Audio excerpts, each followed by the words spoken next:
At a time when the national politics is rippled with the fake Bhutanese refugee scam and arrests of high-profile politicians, including former Deputy Prime Minister Bal Krishna and former Minister for Home Affairs Bal Krishna Khan, members of the House of Representatives have urged the government to present facts related to the scam at the Parliament. Good evening, I'm Prarambha Dahal. Let's begin with the main stories. The Office of the Government Attorney records statement from former Home Minister Khan, who was arrested for his alleged involvement in the fake Bhutanese refugee scam. Recording to continue tomorrow. Members of the House of Representatives demand answers from the government regarding the fake Bhutanese refugee scam. Also call for fair investigation and actions against the guilty. Thai voters deliver a stunning verdict in favor of an opposition party in the lower house election. Early results show move forward exceeding every prediction to win 151 seats. And Pakistan Cricket Board says there is a real possibility of Pakistan boycotting this year's World Cup in India if they lose staging rights to the Asia Cup. The Office of the Government Attorney has recorded statements from former Minister for Home Affairs Bal Krishna Khan, who was arrested for his alleged involvement in the fake Bhutanese refugee scam. Recording of statements from Khan, which began today, will continue tomorrow as well. He was taken to the Office of the Government Attorney at Bawarmal, Kathmandu to record statements after 6 days of his arrest. The Office of the Government Attorney has asked the police to conclude the interrogations by tomorrow and furnish its case file. Meanwhile, former Deputy Prime Minister and CPN-UML leader Bal Krishna was presented at the Kathmandu District Court today. Krishna, who is also the member of the House of Representatives, was arrested last night from the house of his relative at Budaranilkontha, Kathmandu. Krishna is the highest profile arrestee in terms of designation held in the fake Bhutanese refugee scam. His son, Sandeep Krishna, was arrested prior to this on the 3rd of May. Police investigations had shown that Krishna had conspired the scam with Keshav Dulal and Sanu Vandari and had already accepted his ties with Dulal and Vandari as well. Krishna was absconding after an arrest warrant was issued for him on the 3rd of May. Krishna, who also was the secretary of main opposition CPN-UML, was suspended from the responsibility after he was alleged of involvement in the scam and had gone at large. Police is also pursuing the arrest of former Minister for Home Affairs Rambahadur Thapa's son Pratik Thapa and former parliamentarian from Nepali Congress Ang Tawas Sherpa. A total of 13 individuals have been arrested so far for their alleged involvement in the fake Bhutanese refugee scam. The members of the House of Representatives have demanded answers from the government regarding the fake Bhutanese refugee scam. Addressing the Parliament, members of the House of Representatives said that the Speaker had already issued a ruling and the government should immediately furnish answers. CPN-UML parliamentarian Thakur Gaide questioned about when the government would respond to the surfacing questions. He alleged the government of delaying the issue. After questions from the opposition parliamentarians, CPN Maoist senators Devendra Paudel said that the issue should not be deviated and called for support from all entities to conclude it. Rashtriya Swatantra Party's Manish Jha said that the regular meeting between the top leaders during investigations on the fake Bhutanese refugee scam raised suspicions. Nepali Congress parliamentarian Arju Deva expressed concerns regarding her name being used in the audio tape. She also warned not to assassinate her character. The protests against corruption were held in Kathmandu today as well. Student groups affiliated to main opposition CPN-UML protested at Brikuni Mandap and Shanti Partika Ratna Park. Student groups have staged protests following the arrest of Bal Krishna, who is alleged of involvement in the fake Bhutanese refugee scam. According to CPN-UML, the protest programs have been organized to pressurize for investigations into different corruption cases. UML members including Mahesh Basnet, Thakur Gaide, Bishal Watrai and Sujata Shakya had attended the protest. Prime Minister Pushpakamal Dahal has addressed the diplomatic circle today at a briefing program held in Singhadarbar.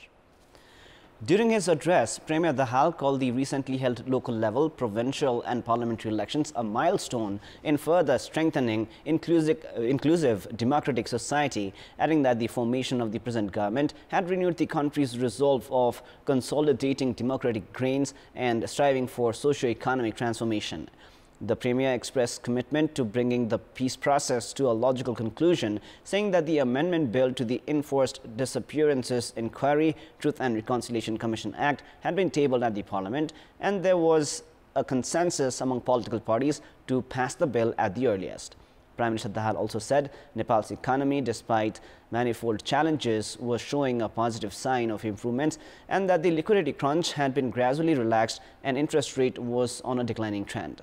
However, Premier Dahal admitted that meeting targets of revenue collection had been difficult, which resulted into budget deficit. To cope with the situation, the government had introduced several economic, fiscal and monetary measures.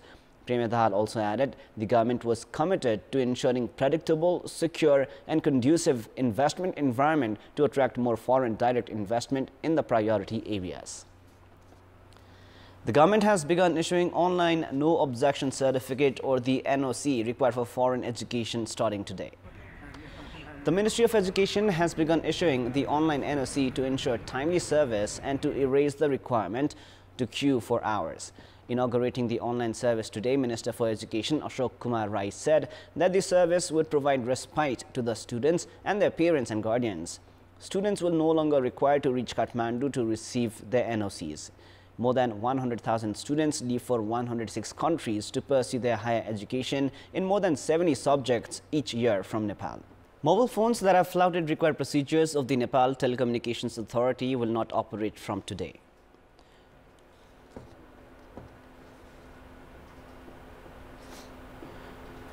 The authority has implemented the Mobile Device Management System (MDMS) with the objective of putting an end to illegal import, sales and use of mobile phones. Following the 9th of May decision of the Council of Ministers, the authority had said that the MDMS would be implemented from the 15th of May. Mobile sets not registered in the MDMS will now be termed illegitimate and will not operate. Meanwhile, the government has allowed migrant workers to bring only 2 mobile sets with them. Supply of water from Melamchi in the Kathmandu Valley has been halted from today. According to Senior Division Engineer of the Melamchi Drinking Water Project, Padam Bahadur Kumar, the distribution of water has been halted for a period of 2 weeks for required repair and maintenance works at the source in the project region. Equipment is being installed while required repair works are being carried out with the objective of ensuring operation of the project even during regular floods. The project has said that the flow of water had to be halted for installation of necessary equipment at gate number 9. Regular water supply will resume after completion of required installations, repair and maintenance.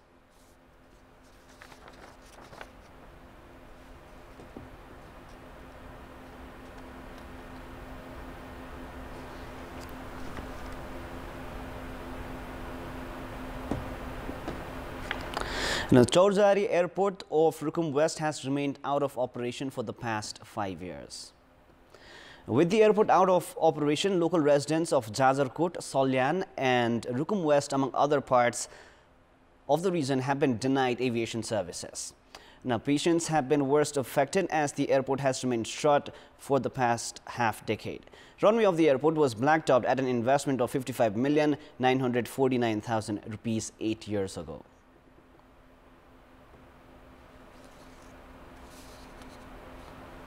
It is now time for our segment Public Pulse, where you text us with your opinion. Public Pulse. The question is, what should be done to increase the use of electric vehicles and appliances? Your options are A, government grant, B, invest on infrastructure, and C, general awareness. The voting is on. Type NEWS, select your option A, B or C and send it to 34001 to share your opinion with us. Time now for the international news.